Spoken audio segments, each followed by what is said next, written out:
Hoje é sábado, 20 de junho, entra no ar neste momento mais um giro de notícias. Ontem o Danilo jogou poucos minutos com a camisa da seleção brasileira, a prévia era de que ele pudesse ser titular no lugar de Lucas Paquetá, porém o técnico Carlo Ancelotti acabou deixando o nosso menino no banco de reservas e com isso jogou apenas 10 minutos na vitória do Brasil por 3-0 em cima da seleção do Haiti, deixando a seleção brasileira na primeira posição do seu grupo, dependendo apenas ali de um resultado, de uma vitória em cima da equipe da Escócia, e claro, com o Marrocos não goleando a seleção do Haiti, para o Brasil passar na primeira posição do grupo e com isso chegar ali à fase, segunda fase eliminatórias, que é antes das oitavas de final. TF o jogo? Não vi. Desde 1990, quando eu me lembro pela primeira vez de uma Copa do Mundo, eu tinha ali 8 anos, foi a primeira Copa que eu acompanhei, foi o primeiro jogo do Brasil que eu não vi. Isso mesmo, dormi. Estou aqui em Amsterdã, ontem viajei o dia todo de Luxemburgo para cá, então somando foram mais 7 horas de viagem, acordando cedo. Comecei a ver o jogo Marrocos e Escócia, acabei cochilando e não acordei, simplesmente não acordei. Acordei já era 6 horas da manhã e não olhei o celular para ver quanto que era o jogo, somente na hora que realmente acordei, por volta das 8, que eu fui ver quando foi a partida, o Brasil venceu por 3-0 e não tenho nem como analisar o desempenho do Danilo, porque realmente não vi o jogo. E vamos falar sobre outras cositas também aqui do nosso glorioso, Quais jogadores poderão ser os destaques e também, é claro, o Franklin Carvalho precisa corrigir o sistema defensivo, mas isso também depende do departamento de futebol. Tudo isso dentro desse nosso giro de notícias. Roda a vinheta que daqui a pouco eu tô de volta.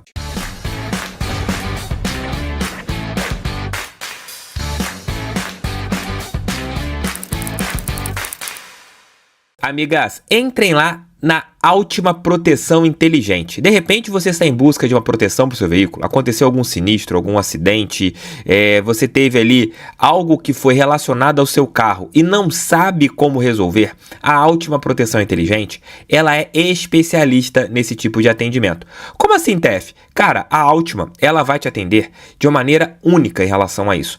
Por exemplo, o seu carro, ele está ali dentro da tabela FIP e você quer fazer uma verificação de valores, quanto que você vai ter ali em relação à Altima te cobrando mensalmente para você estar com o teu veículo protegido, você vai poder fazer esta avaliação. Tá aqui na nossa descrição os contatos da Altima para vocês tirarem as suas dúvidas, fazerem as suas cotações e a partir do momento que fizerem as cotações, com certeza o valor será bem interessante e cabe no seu bolso e seu carro vai estar ali seguro. E um detalhe, se acontecer algum problema, em até 30 dias o valor chega para você.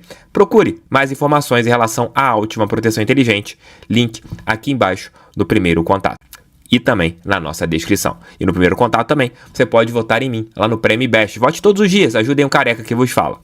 Amigos, o Botafogo, ele tinha um protagonista no primeiro semestre, um jogador que está inclusive na Copa do Mundo, que é o Danilo. Mas tudo leva a crer que o Danilo será negociado nesse segundo semestre. A tendência é que seja futebol estrangeiro ou Palmeiras. O Botafogo deve fazer a sua maior venda na história negociando esse atleta.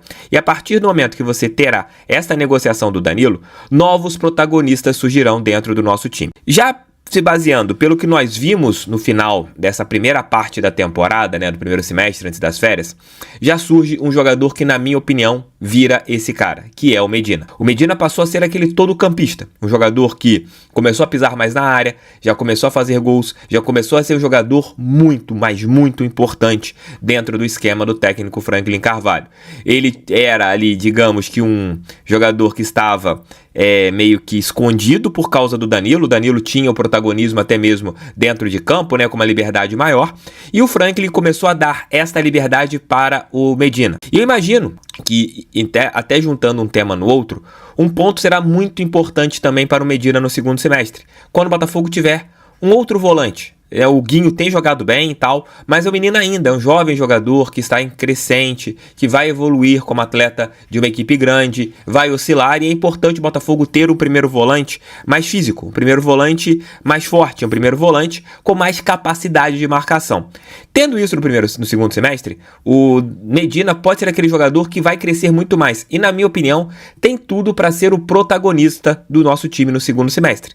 Além dele, outro jogador que cresceu após a saída do Danilo, não sei se por coincidência ou não, foi o Montoro, ainda não fazendo partidas brilhantes, mas teve um crescimento. E a tendência do Montoro é, com o passar do tempo, ele evoluir mais, crescer mais como jogador de um time. Porque ele é jovem, vai oscilar, fez 19 anos agora, então é um menino que está em fase de maturação esportiva. E o Botafogo realmente não negociando esse jogador ainda nessa janela, que a gente espera que não negocie, que a gente mantenha pelo menos o Montoro por mais uma temporada, ou até o final do ano, a tendência é que o Montoro passe a ser um jogador muito mais eficiente para o nosso time. E com isso, vire um outro protagonista dentro do nosso elenco. E a gente tem ali outros jogadores que eu vejo com esse perfil. Esse aqui vocês vão ficar bolados comigo. Mas um jogador que teve uma crescente foi o Arthur Cabral. Arthur Cabral termina o primeiro semestre muito bem. Não apenas pelos 3 gols que ele marcou contra o Corinthians, mas você via o Arthur Cabral fazendo boas partidas.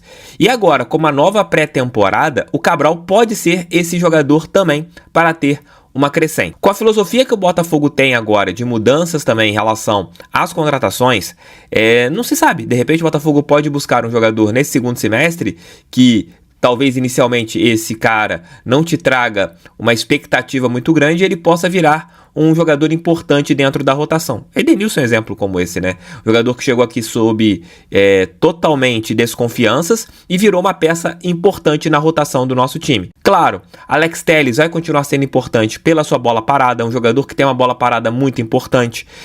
Você não sabe a situação do Vitinho para ser um protagonista ou não, eu acredito que o Vitinho não continue, mas o Telles vai seguir no Botafogo, essa é a tendência, pelo menos até o final do ano, e a bola parada do Telles é sempre importante, assim como o Ferrarese vai virar uma peça fundamental no sistema defensivo. Infelizmente o Caio Pantaleão só voltará mais para a reta final da temporada, o Pantaleão um reforço para 2027 no Botafogo. Então, a gente tem vários jogadores importantes que chegarão no nosso clube, que a gente já tem no nosso clube, que serão peças bem legais para o trabalho do técnico Franklin Carvalho. Mas eu coloco Montoro e Christian Medina como as duas principais peças a respeito de virarem protagonistas. E no terceiro plano coloco o Arthur Cabral. Porque se o Arthur Cabral mantiver uma média de 0,5 em gols, quer dizer, a cada 2 partidas faz um gol, ou participa de um gol dando uma assistência, ou até uma pré-assistência ou abrindo espaços, cara, isso pode ser muito importante. Lembrando que, por exemplo, no ano vitorioso de 2024, o Igor Jesus não foi aquele jogador que fazia gols em todos os jogos. O Igor Jesus fez poucos gols, tanto é que muita gente reclamava disso, o centroavante que não faz gols, mas o que ele gerava, né, em relação à intensidade, o que ele gerava em relação aos espaços para os outros jogadores, isso era fundamental. E não estou falando aí do Júnior Santos, não estou falando de Matheus Martins, que pode continuar no nosso time, não estou falando desses jogadores ainda, estou falando de 2 que eu vejo, 3, aliás, que eu vejo que eles possam ser importantíssimos nesse segundo semestre. Medina, Montoro e Arthur Cabral. E claro, o Alex Telles com a sua bola parada, porque é algo que evoluiu muito no nosso time, a bola parada, com o técnico Franklin Carvalho. Que em contrapartida, antes disso, deixa o like, inscreva-se, hypem o vídeo, é muito importante aqui para o nosso canal. E claro, a gente está aqui de férias, trazendo conteúdos para vocês, então a gente merece aqui esse trabalho que a gente está fazendo todos os dias, um período sem muitas informações, mas a gente está aqui aproveitando para trazer os debates e claro, quando tem alguma informação, confirmar ou não, se procede isso para vocês. A gente está trabalhando também um pouquinho. Franklin Carvalho, ele vai depender da diretoria também para corrigir alguns pontos. Você vai precisar de peças. O Danilo tá fora. O Newton tá muito perto de ir para o São Paulo, né, nessa troca com o Ferrarese. Então, você fazendo esses movimentos do mercado, você vai ter que entregar para o técnico Franklin Carvalho pelo menos 2 volantes. E um destes precisa ser um Gregory, para ele continuar tendo o esquema que ele quer, um Botafogo dominante, um Botafogo em cima, mas só de você não ter a obrigação de um Botafogo way, eu acredito que o Franklin Carvalho fique um pouco mais tranquilo em relação às suas expectativas para o segundo semestre. E agora é torcer, né, que o técnico ele arrume a casinha. A gente sofreu muitos gols, não por culpa do esquema tático do Franklin Carvalho, nós tivemos algumas falhas individuais e principalmente a situação do goleiro. Qual vai ser o goleiro que vai começar o segundo semestre? Não sei. Por enquanto o Botafogo não contratou ninguém. Se os amistosos da Rússia forem confirmados, mesmo com todas essas turbulências, qual será o goleiro que vai jogar na Rússia? Neto ainda? Léo Link? Raul? Não sabemos. O importante seria o Botafogo até o final do mês já ter um goleiro para viajar para a Rússia, para esse goleiro se preparar para iniciar a participação no Campeonato Brasileiro, mas o esquema defensivo tem que ser algo que é fundamental para o segundo semestre, ainda mais com as competições de mata-mata. Franklin terá trabalho em relação a isso, né, de ter um goleiro, principalmente, para que ganhe jogos, né? A gente teve no primeiro semestre goleiros que perderam jogos. Lê-se Botafogo e Bahia, que o Botafogo vinha fazendo uma grande partida, poderia ter terminado com a vitória, e o Neto fez o favor de entregar um jogo que estava ganho, além de outras partidas, né? Botafogo, se não fosse um goleiro, era pelo menos G6 do Campeonato Brasileiro, mas nós não tivemos goleiros. Tamo juntos, aquele abraço, fique com Deus, volta ali no finalzinho da tarde, meio da tarde, com o nosso Noite Alvinegra, almoço com TF2 conteúdos hoje. Valeu, fui, fique com Deus, fogo neles, tamo juntos sempre, sempre, sempre, valeu, fui.